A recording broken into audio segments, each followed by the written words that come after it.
happen.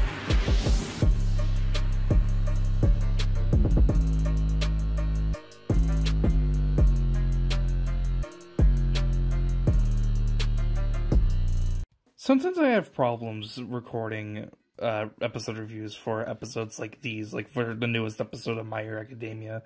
Most of the time it's because the episode is so well done that it really needs to be seen by yourself, other than for me to explain why it's so good. Either in terms of whether or not it's animated really well, whether or not the performances were done really well, if we're talking about the dub, because obviously they have to be able to translate what they're saying in Japanese into English, and of course if it's written really well. If all those factors are hit right on the head, then it's just like, go ahead and watch it yourself, because it's extremely well done, especially if it's a shonen anime where there's a lot of action on screen and you really need to see it for yourself, where the animation can definitely shine on its own and be expressed all on its own in a way that you'll never be able to see it ever again. And it's just something that you really need to see for yourself.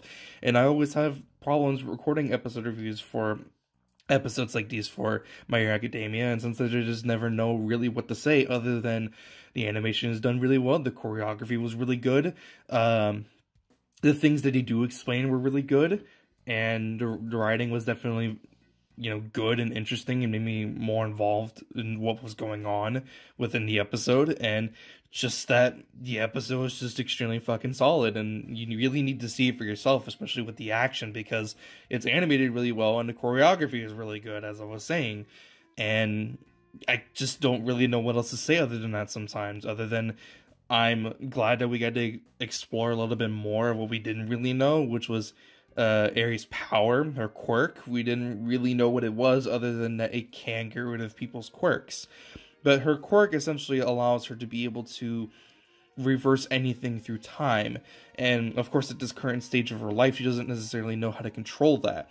And that's perfectly fine. That's perfectly fair. She shouldn't know how to use her quirk at this point in her life, because she's still a little girl. Of course, she's not going to know how to use it, but in the episode, the whole point of the plot and why the episode is titled the way that it is because the entire time after a certain point, she starts reversing time back, and she's actually then able to defuse, I guess you can say, overhaul Chisaki and the other guy, not Kurano, but the other dude that was in the room when he had fused himself with the other person. He defuses them and, uses her quirk to be able to do that and rewind time before that ever happened.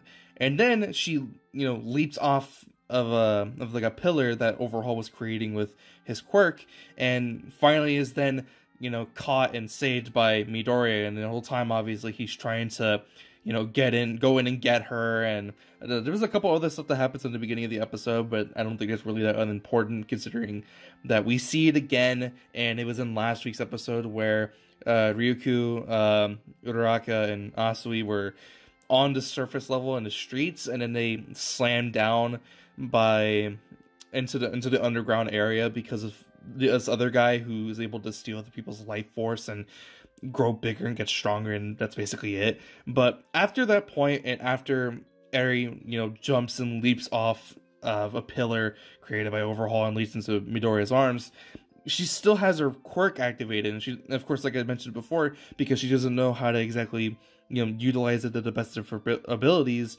she is basically just keeping this constant over and over again. And what's really weird is that Midoriya then actually also uses One for All 100% power. He doesn't even really notice that he did that, other than he had saw All Might use New Hemisphere Smash, I think it was. I'm not exactly sure. You're gonna have to quote me on that, whether or not I'm correct or not. But All Might used a move, and he essentially allowed himself to be able to leap himself further into the air. And Midoriya had used that move at 100% power without even really noticing that he did that. But he wasn't injured. He didn't have broken legs at all. He was still able to move. Not unlike how it was when he was going against that giant mech robot in season 1. And that's because Eri was right next to him, and he was on his back, or like he was just holding her in his arms. And because of her quirk, it was then able to basically negate any damage that was done to him by his body. And so now basically what Midoriya is able to do within the rest of the episode is able to fight Overhaul at 100% power infinitely without getting hurt or damaged whatsoever. I'm going to expect that there's going to be repercussions after this is over in the next episode. And just I don't know. I was going to say something, but now I don't know if I really want to say it. It's just that next week's episode is going to feel like a tragedy, even though we just, saved this, this person that we have been trying to save so desperately, but that's besides the point. But yeah, for the rest of the episode, Midoriya is then able to fight at 100% power. Overhaul actually fuses with the big guy that had slammed down the one I mentioned before, who steals people's life forces and uses power, or just can get bigger, and that also equates more power. He fuses with him, and Overhaul gets like way bigger as well. And I don't really know how to explain it. It's like one of those instances where I was mentioning earlier, this is something that you really need to see for yourself, other than me try to explain it. I'm gonna show images on the screen of what he does look like, and he looks freaking weird. It was what I was kind of expecting because of what we already saw beforehand with the other guy that he fused with. But then he just turns into that, and I'm just like, oh my god, that's literally the fucking creepiest thing I had ever seen in the show so far. At least from what I can really remember from memory. But yeah, just, the episode continues on. Midoriya is fighting at 100% power. Meanwhile, the whole time, Eri is using her quirk and reversing time. And there's actually some backstory that's then revealed. And obviously, we know that the Yakuza boss, the one that Overhaul had served under by, that was his granddaughter.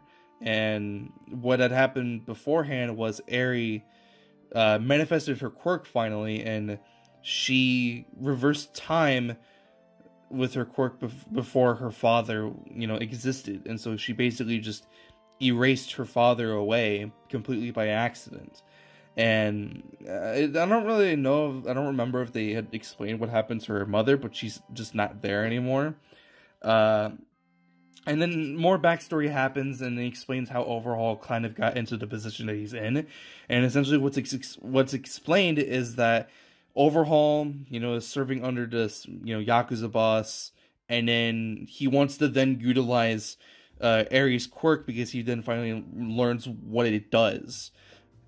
And he then starts mentioning to his boss that he wants to be able to create a drug that can erase quirks. And as we already know from previous episodes and etc., he learned how to do that. He finally learned how to be able to do that. And then he also explained that he was going to create another drug that was going to be able to forward time, meaning that Eri has the power to be able to reverse and forward time. So that way he can create a drug that would be able to restore quirks. So he's creating drugs to be able to erase quirks, and he's giving those to the villains. And then he's going to create a drug that restores them to the heroes and making more money. And so that way their Yakuza clan, Hasaikai, will be able to restore themselves back to the top, from the underground back onto the top of where he feels like they should be. And his boss explains that he actually doesn't want him to do that. So this is all Overhaul's idea, and he was the one who's set this out in motion in the first place, searching out for guys to join his little gang, his little posse.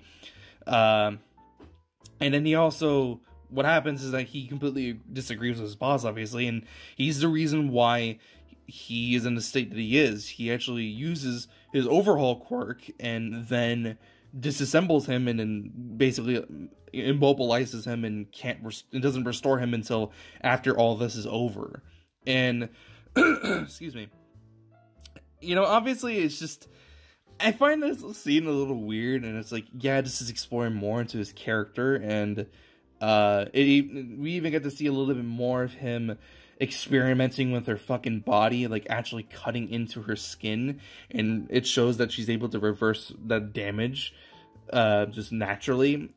And it's incredibly fucked up, and Overhaul is an incredibly fucked up character, but I just found it a little weird of, like, he was gonna restore him back as if what he was gonna do, what his plan was gonna do, like, I don't know. I don't know how I'm trying to explain this.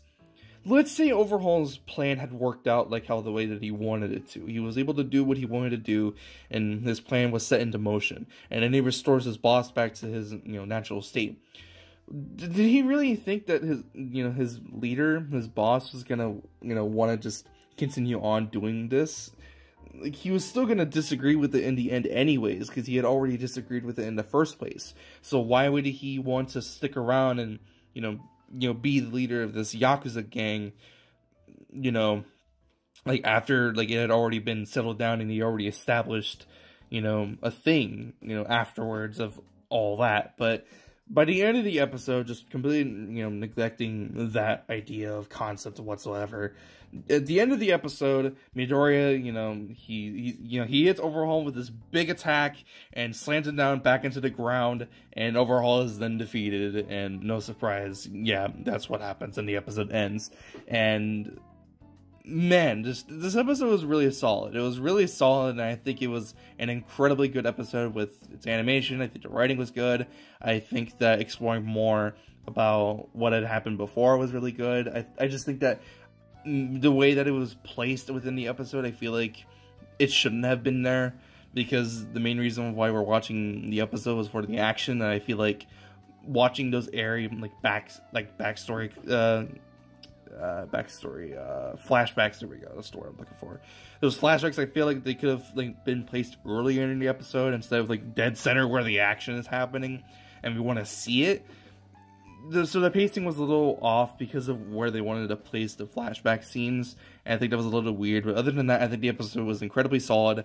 I thoroughly enjoyed it, and I'm excited for where this series is going to go even further ahead, because of what we know is going to, what manga readers already know what's going to happen, but also because I have no idea what's going to happen.